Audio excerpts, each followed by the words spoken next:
Hey guys, let's get more news about Steelers, but first, don't forget to subscribe and leave your like. Steelers Stock Watch, OLB What? Now, before anybody freaks out, understand that this What Stock Watch means nothing to anybody who matters.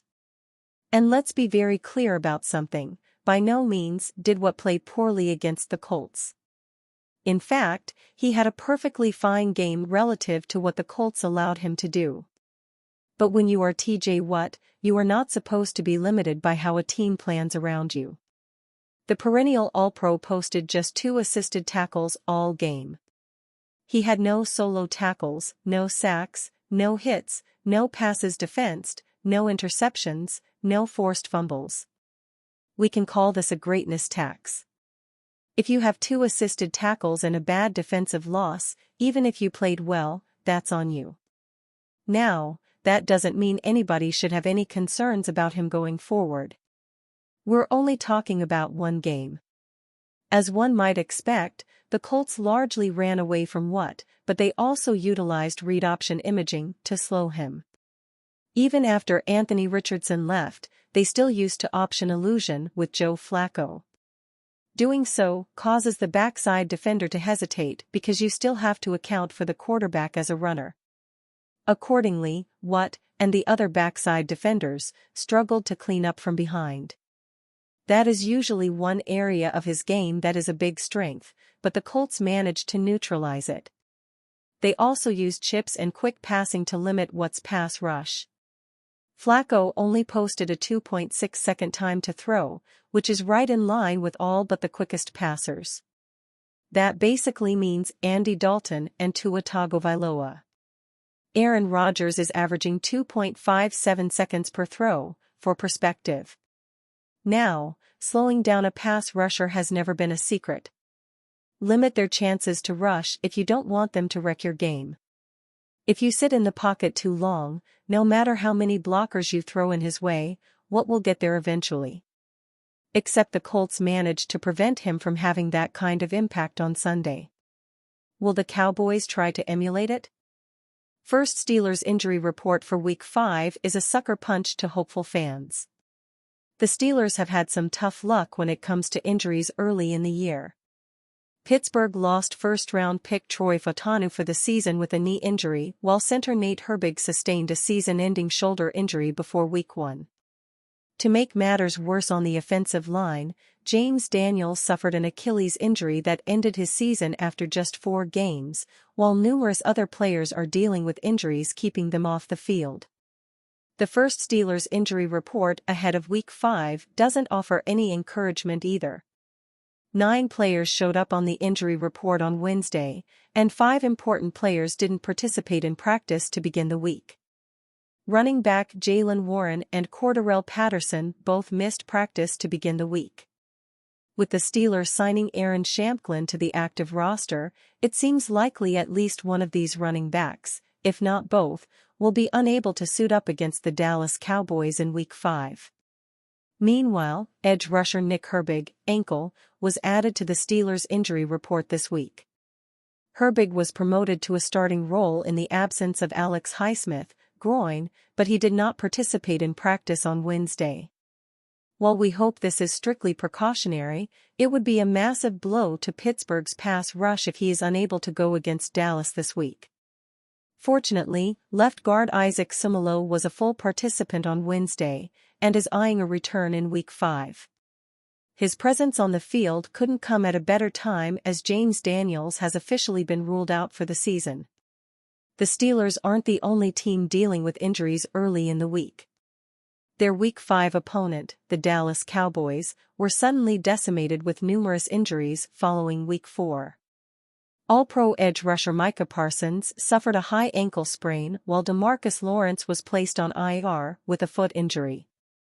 Parsons did not practice to begin the week and is expected to miss the game after being spotted in a walking boot. Meanwhile, starting wide receiver Brandon Cooks has reportedly been ruled out against the Steelers this week due to an infection in his knee after a procedure.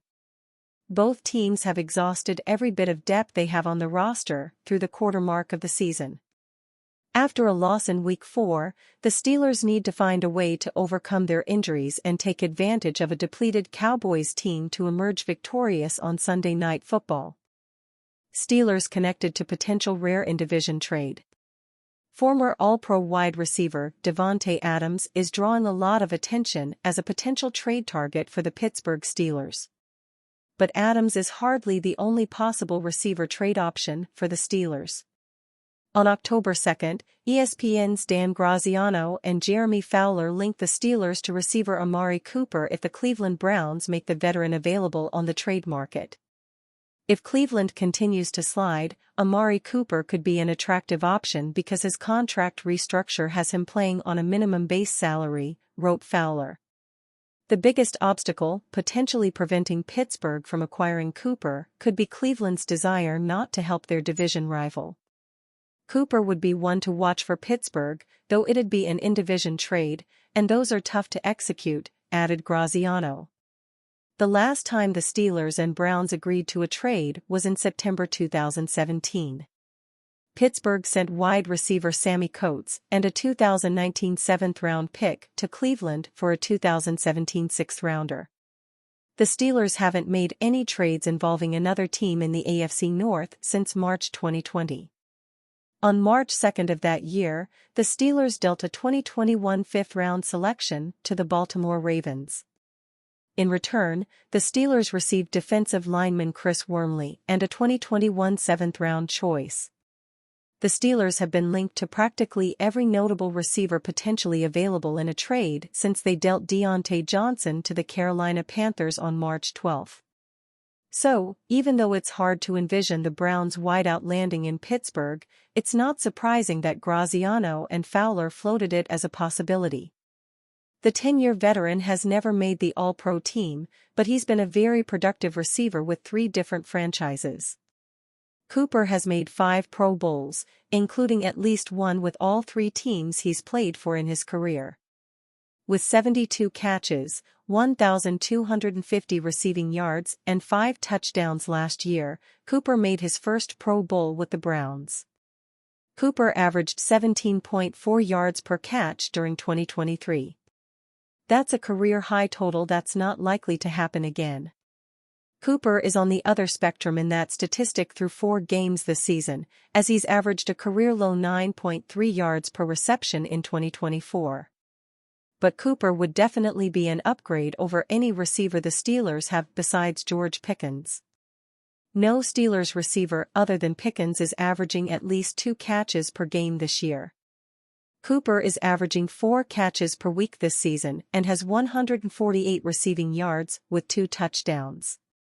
If the Steelers could pull off the rare in-division deal to land Cooper, he could work as a possession receiver in Pittsburgh's offense, pairing well with Pickens' deep threat ability.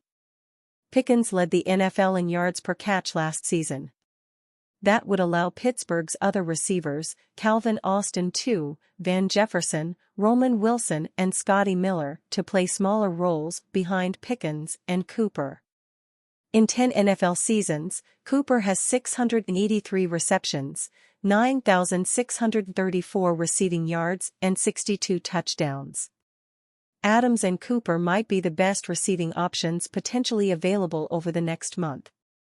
And you, fan? What do you think of the situation of Amari Cooper? Leave your opinion in the comments.